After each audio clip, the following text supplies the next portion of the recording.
What is light? Light is fundamental to our interaction with the natural world, and yet what it really is remains a mystery to many. The answer is incredible. If you took physics in high school, you were probably taught that light is a ray. When I turn a source of light on, like a light bulb, rays of light travel out in straight lines in all directions, bouncing off everything in the room. Some of this light enters my eye and I see it. This explains why, when you look into a mirror, what you can see depends on the angle which the mirror makes with your eye. As humans, we very quickly learned that the ray description of light could not be the whole picture.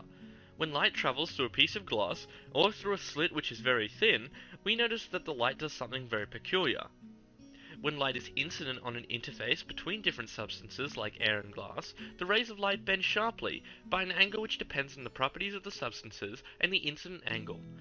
When light from a laser passes through a slit which is very thin, say half a micrometer, the very thin beam spreads out to form a pattern with very particular properties. Certainly, the light rays aren't traveling in straight lines anymore. Physicists realized that these two phenomena could be explained by considering light as a wave. When a wave passes through an interface where it moves slower in one substance than another, it deflects. The same thing happens when a water wave passes through a container of varying depth. Similarly, if a wave passes through a very thin slit, it spreads out, and bumps into itself, interfering and producing a pattern of varying intensity on the wall in front of it. It was settled then. Light was a wave which propagates through space, very quickly, and interferes with itself.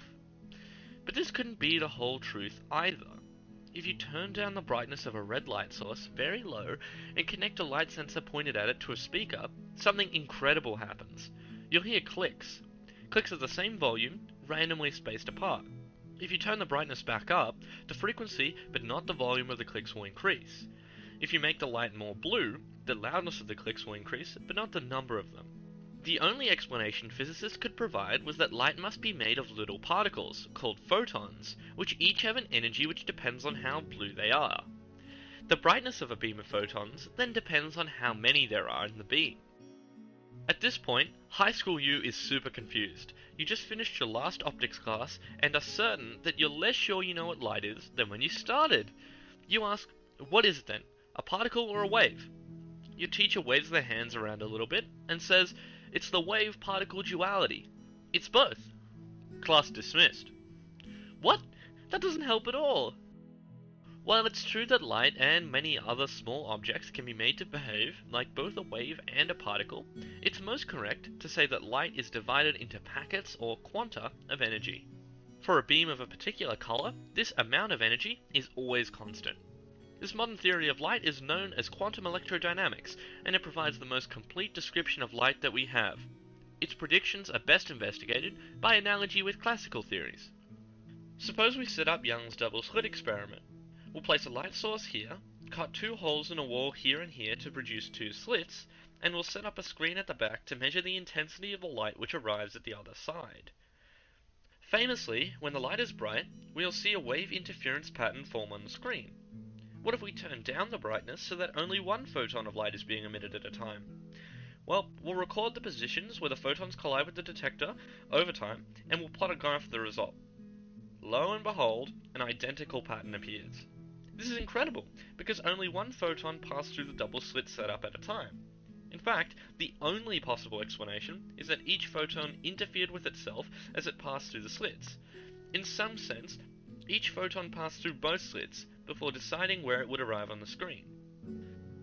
Quantum electrodynamics cannot predict where each photon will collide, but it can instead predict the probability that a photon will arrive at a particular place.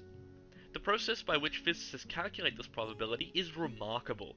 They simply find the square of the length of an arrow, called the probability amplitude, associated with ending up at a particular point. The arrow is found by placing an infinite number of smaller arrows, one for each possible path the photon could take through space in order to arrive at a particular place, head to tail. The smaller arrows have a length corresponding to the length of the path they are associated with. Shorter paths make longer arrows, and they rotate as the photon travels through space along its path.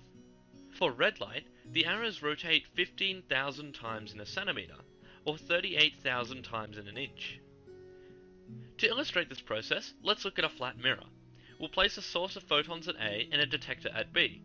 Obviously, we don't want photons to be able to get to the detector directly, so we'll put a wall between them. The mirror will go down here. Now all we're left to do is draw an infinite number of arrows, one for each possible path from A to B, and we're done. That's hard to do graphically. For one, the arrows are all infinitely short, so when they add up, the result isn't infinitely long. And second, there are a lot of them. Fortunately, with the immense power of calculus, performing this process is very possible. Though the mathematical formalism is quite elaborate, and contains many technical details, such as the precise length of each arrow, which don't matter for the purposes of this example.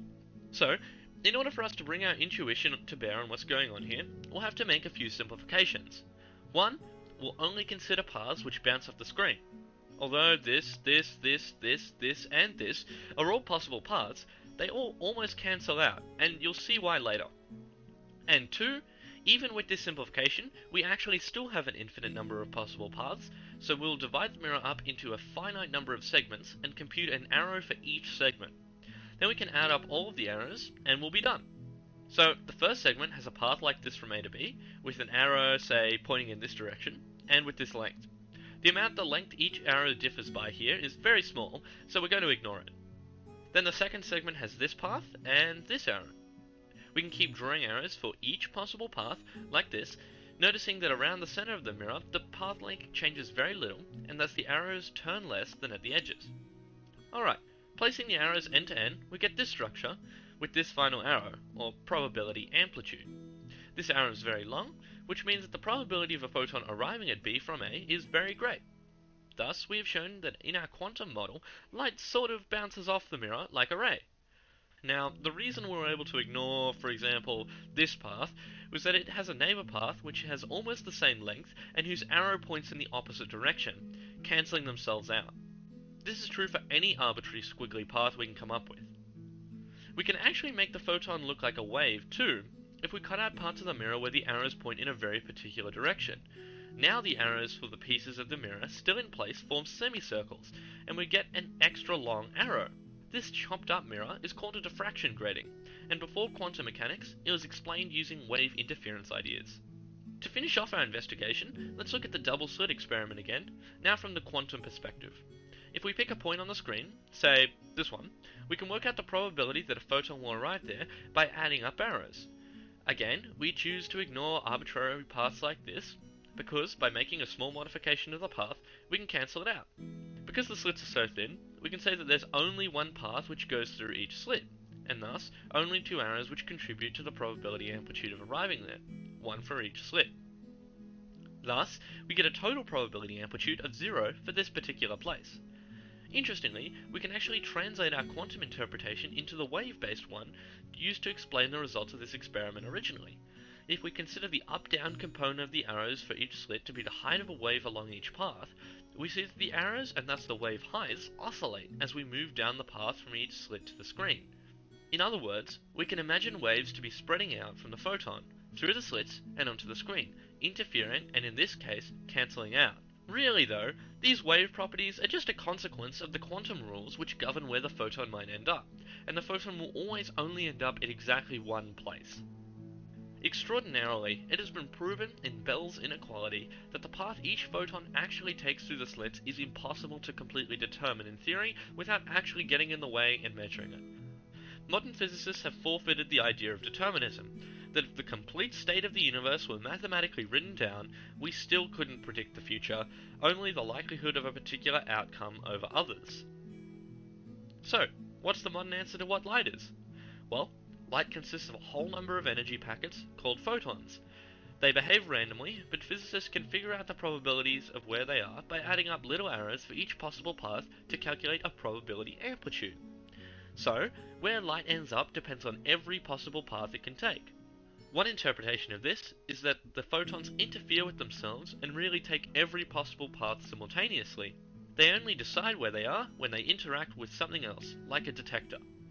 These rules are true for all light, even that which comes great distances from the sun to end up in your eye, and for you to see it. But how that happens is a whole other explanation. Hopefully your understanding of light has been illuminated.